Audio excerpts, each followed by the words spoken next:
या शवापासून तर आपण शिवापर्यंत जाऊ शकतो. आणि ज्या वेळेस तुम्हाला ती अनुभूती होते तर त्याला आपण एक तो जो अनुभव होतो त्याला शिवोहम असं बोलतो. तर हे प्रत्येकाकडनं पॉसिबल आहे.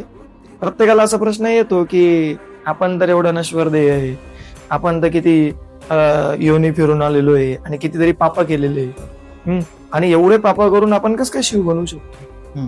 ठीक आहे, पण अशी एक गोष्ट आहे की आपण तो देव बनवू शकतो. देव बनणं म्हणजे शिव बनण्याचा अर्थ हे नाही होत की त्याची प्रसिद्धी घेणं.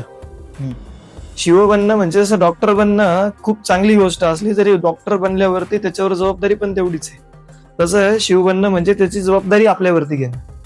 तो जसा राहिला, त्या प्रकारे वागला, त्याचं नेचर, त्याच्या गोष्टी, त्याचं स्वरूप सगळं आपण धारण करायला लागतो. मग ते धारण पण नाही करत आहे, ऑटोमॅटिकली ती गोष्ट आपल्यात घडत जाणार. असं म्हणतात की तुम्ही ज्या देवाची साधना करतात तुम्ही तसेच बनतात. तर मी बोलतो की मी लहानपणापासून शिवाच्या खूप जास्त कनेक्ट आहे. तर असं वाटतं की मी त्याच्यासारखाच होत चाललोय.